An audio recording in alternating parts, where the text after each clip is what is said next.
Hey, Jake Paul, you dawson. I don't need my big brother to do my dirty work for me. I'll call you. Tyron Woodley is a world-class athlete and one of the best in his weight class. He's been competing for years and has also been on TUF as well as being an analyst on ESPN. But there was one thing he never followed through on. Paul happily accepted a rematch with Woodley, provided the loser of their bout would get the winner's name inked on them as stipulation by a pre-fight bet.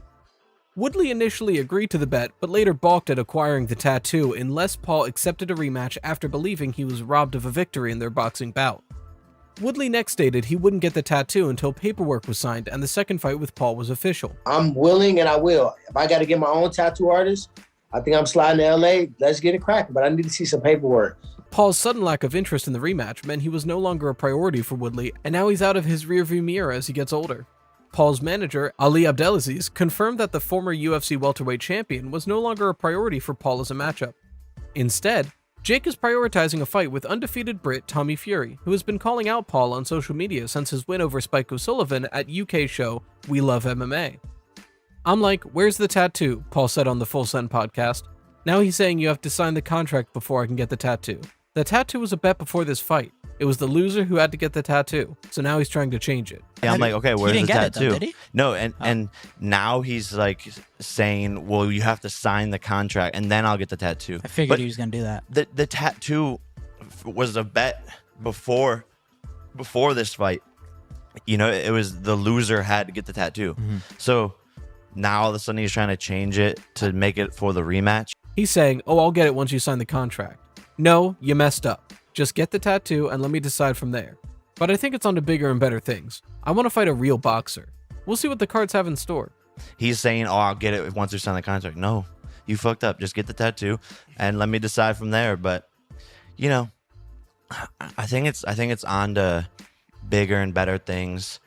You know, I want to fight a real boxer. You know, we'll see what the cards have in store. With Woodley likely out of the picture, Paul is now targeting a potential showdown with Tommy Fury, who competed on the undercard to his recent Showtime pay-per-view. After taking exception to Paul's reality show partner sending him direct messages on social media, Tyson Fury and Deontay Wilder had a confrontation in Cleveland. Jake Paul, grow a pair of nuts and come and see me, mate. Stop making excuses and make the fight next. I want to break every single bone in his face because you don't bring people's, you know, loved ones and misses and all the partners into it. It's a fight. Following their bout, Paul wants to fight a genuine boxer, whereas Fury has an unblemished 7-0 professional record. Woodley is a former UFC star and world champion, but Fury would be a more challenging opponent because he's never been defeated. An undefeated opponent is a daunting proposition for anyone in the world. Tommy Fury is probably at the top of that list, Paul said when he asked who was next for him. He's good, he's undefeated, he's Tyson Fury's brother, and he's a real boxer. He has a lot of followers on Instagram and likes to engage with them. It's, you know, I think Tommy Fury is probably the top of that list. He's skilled, he's undefeated, and then, yeah, he's Tommy But Fury. he's a real boxer. And he's a real boxer, and he has, like, 4 million followers on Instagram, which is good, like, good engagement. Like, he has the fans from his, like, relationship thing that he, like, they fell in love on a show or some shit like that. Paul claims that his method for selecting and choosing opponents is based on a variety of criteria, including the ability to be a genuine danger in the ring while attracting enough attention to an event to sell. Now, after each fight, we go back to the drawing board and we're like, who makes the most sense from, can they actually sell pay-per-views? And can we actually sell this fight as in, like, people are like, yeah, this is a tough fight for Jake. Because that's what I want. I don't want people want to see you lose too, obviously, right? Yeah, like, no, exactly. And I've been the favorite. So now I almost want to go into a fight where it's like, oh, there's no way he's going to do this. Paul has stated that he's no longer interested in fights that are just about hype or attention. Thus, he's not looking to face another social media star or even an MMA competitor like Dylan Danis. I'm looking to face someone who will challenge me. I still believe I can defeat anyone, but I don't want it to be about the publicity anymore. There must be a genuine confrontation and a real test for me. I just want to continue to prove people wrong because I could take a social media influencer right now and fight them and make a decent bag. I could take a NFL. There's an NFL player that wants to fight me. It's just a tough sell because I did all of that. No more social media celebrities or MMA fighters trying to gain attention by pretending to fight me.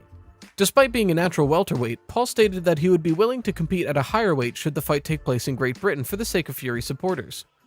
I'm okay with that. You know, I think that's what I like about it too, is really having to push myself to a point of like, damn, can I do this? I'm proving all of this to myself at the same time. I can go in and fight the notorious jiu-jitsu guy, Danis, who doesn't shut up on social media, but it's a tough sell. We're not going to put him up against the jiu-jitsu guy in a boxing bout. Now that we've seen how it goes after each bout, we have to figure out who has that value to the fans. Because I can go in right now and fight, you know, the infamous jiu-jitsu guy who doesn't shut the fuck up on social media. But no one was gonna. It's a hard sell. It's like, this guy just beat a UFC Hall of Fame legendary striker. We're not gonna put him up against a jiu-jitsu guy in a boxing match. There are, without a doubt, still MMA fighters Paul would face, including the former 2-division UFC champion Conor McGregor, as well as a potential confrontation with former training partner turned rival Jorge Masvidal.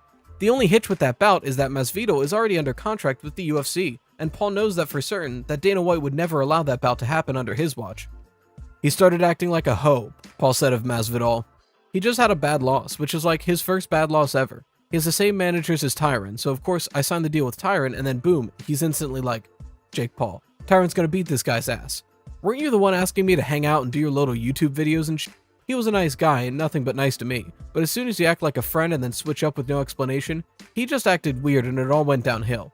Now that's actually a perfect fight for me. He's an amazing striker, he's the gangster of the UFC, baddest mother ever award, and he has the same managers as Tyron, so we know how to do business with them. But Dana White won't let him out. Paul added that there's no timeline for this next fight, but after several days of celebration following his win over Woodley, he's already plotting a return to Puerto Rico to begin training again for his return to the ring. That's why I'm on a flight back to Puerto Rico right after this to get back into fucking training. Do you know 'Cause right I now? know everyone wants to see me lose. Do you know right now who you're fighting next in your head? No, You don't know at all. 0%. UFC told me a couple weeks off, but I think that was just so they had time to tell Tyron not to bother coming back again. Paul said, Tyron is an okay fighter and everything, but he doesn't have the drive you need in this sport. Because I think it's like making the UFC kind of bigger too. Go. It is. Right? Our beef is. That's my opinion. Our beef is making the UFC happen, bigger. for That's sure. why. That's why it's like. And I think Dana, if Dana was just like all about you, I think it would be worse for you. Like the fact that he's against you makes like all those MMA people against you, which makes them want to watch. It's not surprising that Jake Paul is looking for a new opponent, but we'll have to see if he can find one with the same level of notoriety and fame as Tyron Woodley. And it will be interesting to see who this person might be, since they must also share in his animosity towards Tyron Woodley. As it turns out, Tommy Fury may be texted up. Are you excited for the possibility of this matchup? Who would you want to see Jake Paul fight next? Let us know in the comments below. If you enjoyed this video, please don't forget to leave a like and subscribe, and thank you for watching. What's your message? My message to Jake Paul, like it always is, stop talking shit, stop using my name for some boxing clout, and let's get in the ring and let's fight, mate. Stop What do you think running. would happen? What do you think would happen in the ring? It'll be over inside the round. He don't want to commit. He took one shot and nearly fell through the ropes. Right. You know, from what I've seen the other day, I'd have my hands up, walk straight to him and get him out of there inside the ring.